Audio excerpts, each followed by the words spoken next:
Welcome, ladies and gentlemen, to the Square One podcast. We're taking our guests back to square one where they first started their careers or their businesses, and we're going to learn from their failures. Square One's brought to you by Omni Home Services, which represents Chattanooga Home Inspector, Elevate Home Staging Design, Nuclear Pest Control, Radon Eraser, and hopefully some more business entities in the future. I'm your host, Malcolm Godwin. Thank you for listening. Today we have a special guest, Brandon Goff with Idaho Elite Inspection Team. Welcome, Brandon. Hello, guys. Good to be here. We are going virtual today, so if we sound a little different, look a little different, then that's why. So Brandon and I have been good buds for quite a minute. We've been in different coaching platforms, and Brandon is currently an adjunct coach for home inspectors and employs about 5 people in Idaho Falls. Brandon has successfully built Mountain to Sounds Home Inspection in Washington State and sold it.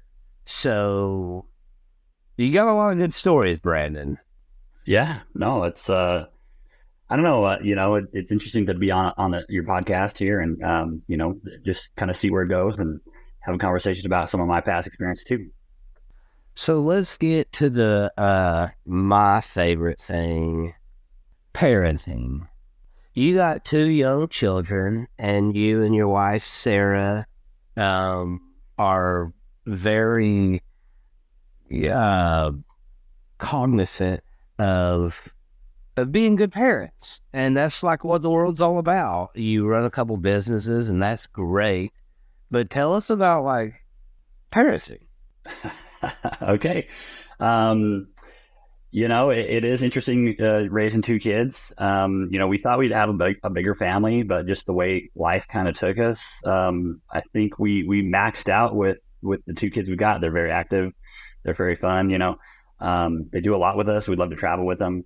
Some of my thoughts, I guess, on it, looking back at my own childhood and kind of, I had a good family, middle class. We had some good experiences ourselves, but really, when I asked myself, what does it take to raise some good kids that, grow up to be producers and contributors to society? I think it really comes down to giving them experiences that give them some good self-esteem and some confidence, right? Going back and looking at my own life, I played sports a lot. I played football, a lot of baseball. I played on some really good teams. We competed at a high level, and, winning baseball games was a big thing for me, especially, not that I was any good. I was maybe slightly above average player. I played with some guys that went on to play the pros and college ball and stuff, but, just giving them experiences that allow them to be successful in whatever they choose to do. And so for my son, he loves baseball. He loves football himself, as well. And, our daughter, she's taken on swimming. She's awesome. They're 10 and 12, and she's competing with the boys, which is cool to see, so I guess that's the big thing for me as far as parenting goes is, putting them in situations where they can be successful, which allows them to, build that confidence and self-esteem. I love the fact that you got to travel with them and you take them everywhere. That's cool. You and I had the same coach, Ken, and his whole thing for kids was 2 things: education and self-esteem. I'm curious, Brandon, this is, I guess, selfish for me or our listeners if you have kids. How do you work on that self-esteem? Because you say, like, you put them in swim and your daughter's competing with the boys, but what if they suck? I mean, I think you naturally, are drawn to things that you're good at, right? So I think, for them, especially when they were younger even, just letting them try a lot of things. We kind of live in a world where, especially when it comes to sports, they push them to specialize in a certain sport. For example, baseball, there's travel leagues and teams and tryouts. Same with soccer. That's a big one around here too. Allowing them to experience a lot of different things when they're younger allows them to be drawn more to, the things that they want. And to be good at and enjoy. Jameson, for example, he played tackle football for a couple of years. He never really had a chance to really show his skill, but we got him in here recently into flag football, and he was dominating, and he just was at a camp here last week, I think it was, got best hands in the whole camp. Just a little award there too, So again, that's something else that allows him to, succeed, get that recognition, and build his confidence. You want to jump into routine? You mentioned the weekend day dates with the kids. Is that sure activity related? It can be. It is kind of a routine that we try to keep into. It is difficult with some of the activities and some of the things that we do. We like to hike and camp and get out and stuff. But on those days that we do have opportunities, it's either going to breakfast or lunch on a Saturday morning or afternoon, right? Getting out and doing something just me individually. My wife will do that too with them as well. So really just that one-on-one time that allows us to like do something, but then also have a conversation, just a recent conversation I had with Jameson. And I think I mentioned to you before, Malcolm, was we talked about business and what the future could look like and some opportunities with him. He's only 12, but, start thinking of, helping him at least think about, how can you, build a company, and, we've done that ourselves a couple times, right? And sold one of them. Get him thinking about, what are some opportunities that he could develop into, kind of starting at a younger age. And so that's kind of just one example of what we've done as a family to spend some more one-on-one time with our kids. What about the rest of these routines? Morning workouts, weekly date night, profit first for company finances, planner pad, daily planner. Yeah. Just throwing out some ideas that, I really have helped me at least feel more successful and organized. First thing for me is, 4 to 5 days a week, I'm up early getting in the gym. We recently built a home gym. So I don't have to actually go to the gym anymore, which is really nice. And we would love it. Sarah and I, my wife, we work out together doing it. We just like to lift weights. And so that really gets me going, wakes me up, gets my body moving. I just like doing that anyway. So it's kind of how I get my day going. In terms of some other things, one thing that's really helped me is being organized with my time, right? And so I use it's just a daily planner. It's called Planner Pad, and it allows me to kind of break down the different tasks that I have and then drop them down into the daily activities that I need to do to accomplish those, and ultimately drop them into what time of day are we going to actually work on those and block out the time. So that's one that's really helped me just like be organized and really focus on the most important things that need to take place, whether that's in my business or in my family. Family time is blocked out. You mentioned date night. Sarah and I, we have our date night. It's on Wednesday. We just like kind of breaking up the week, going out to dinner. In fact, I mentioned to you before, yesterday was our anniversary. And so we went to the driving range just to hit some balls and then had a nice dinner. So kind of keeping it simple for our date nights, but that's important to us to really work on our marriage and make sure that she and I are connected, because if we're not, then it throws the whole family off. Anybody that we've talked to, Brandon, in the past that work with their spouse, the only way they get through it is something like you say, a date night, some kind of break in business and get back to like personal life. So it is important for that. And thank you for sharing that. Unlike me and my wife, we just don't work together. Like, we don't really talk work or anything. In fact, Jer is like, I come to work sometime and Jen is like, do you and your wife ever talk? And I'm like, yeah, but we try to keep work. Like, I don't know, man. No, maybe we don't talk. We just kind of hang with the kids and then go to bed and then have coffee in the morning. And then let them, build whatever Play-Doh concoction. Brandon, we're going to move on. Sure. we talk about failures, and I love the failure that you put out here. I'll sum it up for the listeners, 11 that we have. A big failure of yours was, you say, you made a coffee date with someone that ended up being a very high producing person. And you found out 7 years later that because of one incident, they sent a ton of business to someone else. Tell us about this.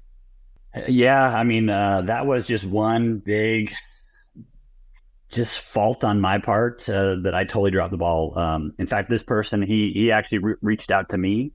I had been kind of working some of his colleagues a little bit as far as networking goes, and he approached me and said, "Hey, let's get together." It was actually at Jamba Juice. He wanted to meet at Jamba Juice, and so we made the date. I was excited about it, and when it came down to it, I wasn't organized. I didn't write it down. I didn't make the appointment in my calendar. Luckily, this was several years ago, but I totally missed it. I forgot about it. And at the moment, I had my two kids. I was watching them. Sarah was off somewhere else with the car seats, everything too. and I missed it. So he texted me. I showed up. He was walking out with his Jamba Juice. We chatted for a quick minute. He had to run to another appointment. And to me, that was probably one of the biggest missed opportunities in my career, at least. And it was completely because I just didn't show up to the appointment. And so, he turned out to be a huge producer, and, I had an opportunity to get his business, and it just didn't work out. So, that kind of goes back to where we kind of started the conversation a little bit, at least talking about my calendar and managing my time. That was a big learning experience for me. Costly one for sure. Brandon, we like to ask our guests if someone was getting into the home inspection business, what is the one tactic they could implement right now? You wrote, invest in online presence and social proof, big body of work on the internet. Do you want to elaborate on that? Yeah, and I actually thought through another one I would add to that. But starting with that one, just in terms of running and growing a business outside of the networking aspect of it, just being present online, investing in being accessible and producing some, content that people relate to. I'm not the one necessarily that makes all the content for our company. But we have some good people, which kind of leads me into the next one is just investing in people. I mean, especially as someone, a business owner that's not there to do all the work yourself, you got to have people to do it. And, we've been in business now 11 years or so total, maybe 12. I can't remember now, but, over the years, I've made some really bad hires, some big mistakes in hiring people and not getting the right people. And those turn out to be some costly mistakes. But when you do find great people, you really got to keep them happy, invest in them, help them grow in their own position, right? And you want to keep those people around because it's just so hard to find good people these days, I feel. And so really that investment to me is probably the number one investment is finding great people, investing in them, and they'll help you grow your business. Brandon, I know you don't like to swear, but you're preaching to the fucking choir right now, buddy. Yeah. Brandon, tell us about you built Mountain Sound Home Inspections in Washington State and sold it. What's a learning experience that you got out of that? Well, one thing I would say is proof of concept. For me, it felt like something that was just going to be such a hurdle to come over to find someone who's willing to buy a company, work out the details, and actually ultimately be able to close on that business, that sale. And for me, it really worked out great.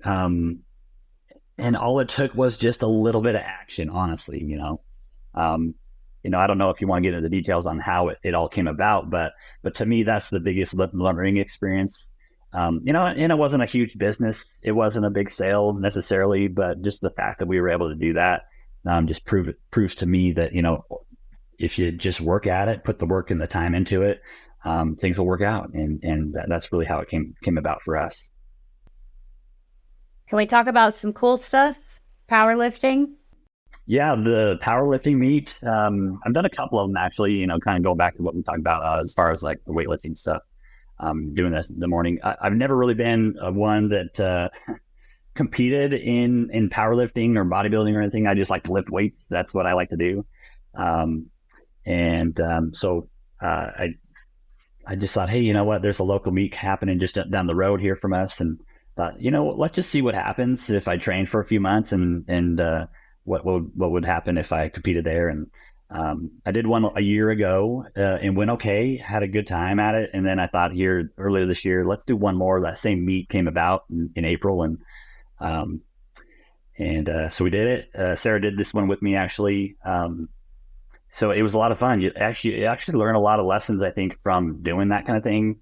A couple things that come to mind would be, consistency is so important. Hitting the gym, being in there weekly or daily, and pushing yourself.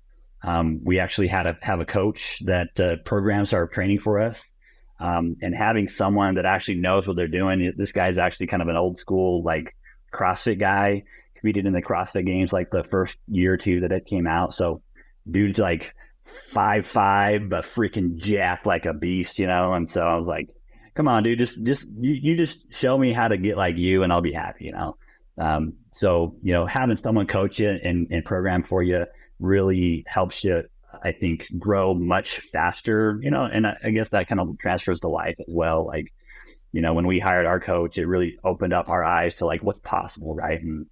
And being around people like Malcolm and other business owners in our industry even helps us kind of see, the possibilities of the future, not necessarily, what's your own limited mindset, because obviously you don't know what you don't know. And seeing what other people are doing and some of their growth and creativity within their business. So those are kind of some lessons that I learned. Maybe one topic just to touch on too, that a quote that's always just rung with me. I heard it at a baseball camp, actually, when I think I was 12 years old. One of our coaches, and this isn't like a new quote, and I don't know who said it, but he said, practice doesn't make perfect. Perfect practice makes perfect. And so I'm a big believer in when you show up, don't just show up and check the boxes, right? I'm all about, let's show up and execute to perfection as best you can every time. And that, especially, from practice, baseball practice or football practice, right? Like, you do your best, you execute on your practice days. And when it's time for game day, you've already gone through that rhythm. You've perfected your craft. And, I think that's true in life, for everything. You don't know what you don't know, but you know what, Brandon? We do know what we do know. And what we do know is what you focus on grows. I think it's a great learning lesson for us, and people in life. Like, we know if you go to the gym, you're going to likely to get jacked, right? If you exercise, you're going to be healthier. If you sit around and drink Dr. Peppers and, do just that, you're going to focus on I don't know where I'm going with that. Sorry. Just a lot of things going on. There was a quote, and I was trying to pull it up, Brandon, that goes to your point of showing up and playing does not guarantee that you win. Not showing up and not performing guarantees that you will not. So you have zero chances of winning if you don't show up. Sure, yeah. Let's move on to a book recommendation. Okay, yeah. Lots of great books out there I've read over the years. Just the one that stood out to me, and it's always stood out to me, and it is business related, but it's the E-Myth Revisited. And I talk about it all the time. You mentioned early on, I do a little coaching with some of the home inspectors and their businesses. That one, reading that book, it really just lays it out for what a technician is versus a business owner, right? So for example, and I'm a perfect example of this. I got my degree in construction management. I had technical skills on what does a building look like, how is it built, right? But then you say to yourself, hey, I'm gonna take my skills in construction and I'm gonna become a home inspector. And so you have these technical skills, but you don't have the business skills that are required to grow a business. And so that book just really lays it out on why that's the case, and then how do you actually change your mindset from being a technician to a business owner that allows you to truly have that freedom of being like an entrepreneur, where you grow your team, you have a staff, and you're not doing everything within the business. And so that book really just changed my whole perspective on life, not only just life in general, but how do you grow your business too? And so we've taken a lot of the lessons from that book and implemented them into our lives. And obviously there's other books that go deeper into how do you run your team and how do you become a better manager, those kinds of things. But that one to me is really foundational as far as like being an entrepreneur and growing a company that truly operates without the business owner being involved on the day-to-day actions, right? You're not the first person to recommend E-Myth Revisited, I'll tell you that. So, Brandon, as we're going to wrap up here, I'd love to take a visualization, and we say, if you could close your eyes and you could go back in time and you could talk to young Brandon, what would you tell young Brandon? The one thing that really stands out to me on that question is, thinking bigger. Growing up, I'm kind of on the cusp of being a millennial and a Gen Xer. So I'm right in those years. And, for me, especially growing up, it was always like, go to college, get a good job, work that job for 40 years, retire, right? That was kind of the upbringing, especially in school. That's what you're taught, right? Prepare for college, get a good career, get health insurance, that kind of thing. When we made that jump into becoming a home inspection company and working on your own without a W-2 employment job, it just changes the whole way you think about life and business. That's the one thing for me is, earlier on thinking bigger. We've got a friend of ours, he's, I think in his early 20s, I'm almost 20 years older than him. He's getting into real estate. He's bought several homes. Like that never even crossed my mind at 23. He's got investment properties and a good job. Dropped out of college actually. And that kid, he's going to keep pushing himself and he's going to be very wealthy, I think, in not too long. And that was just not the mindset that I grew up having. Was how do we actually, produce value that actually can make a bigger return than just, a $60,000 salary, if that makes sense. Hell yeah, it makes sense. I love, and you said it earlier, I can see into the future and, I could see into the future. You talking to your 12-year-old son, and we talked about this, like, hey man, if I can go back in the past, I would tell young Jameson, become HVAC certified, because guess what? Everybody needs air conditioning, everybody needs heating, and the world is going to less blue collar stuff. We're going to all like, I can't do a thing for myself. So if you go back in time, Jameson, be able to do a manual skill, right? Mm-hmm. Yeah. Because then you can name, you can just write your own ticket at that point. Yeah, and that was kind of the conversation he and I had a few weeks ago. The whole idea of the baby boomers, they're aging. A lot of them own businesses. Are there opportunities to buy one of those businesses, modernize it, to a more modern standard and software, those kinds of things, right? and building that from there, and for me, like I have no desire to be a technician in that regard, I guess. But, potentially, when he grows up a little bit more, within a few years, potentially he and I could get into business together, right? We've had that conversation where he learns that skill. And, over the course of 5 to 10 years, we work on it together, build it up. I kind of mentor him in the business as far as like, how do we grow a team? How do we hire people? How do we operate efficiently? How do we focus on profits? And ultimately allow him to grow that and take it over. So that's just a conversation that he and I had. And there's opportunities everywhere. I mean, you and I talked about that a couple of weeks ago, I think. Opportunities all over the place. It's just a matter of identifying where they are, committing to it, and take on the risk that's required to make that successful. Heard, bro. Heard. All right, man. Well, Brandon, thanks for your time today, dude. Do you have anything else you'd like to share with our 11 listeners? I mean, count me in on some of those 11, right? I've heard some of the podcasts. Okay. 12. They're good. Right, 13. We had said something about your health experience. Oh, yeah. I did mention something about that. I had a condition called ulcerative colitis. Got me really sick for about 10 years. I don't know. It was just a tough time, obviously, and it's a autoimmune disease.